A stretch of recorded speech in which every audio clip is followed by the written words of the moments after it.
আর ভালো লাগে না, ঘ্যান ঘ্যান শুনতে শুনতে শেষ হয়ে গেল একদম। আরে কি রে শরীফুল, তোর এক সপ্তাহ ধরে কোনো দেখা সাক্ষাৎ নেই, ঘটনা কি?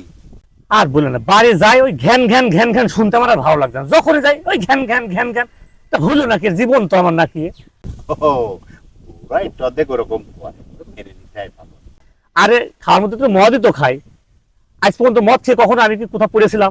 না কারোর সাথে কোনো অকারেন্স করেছি? না।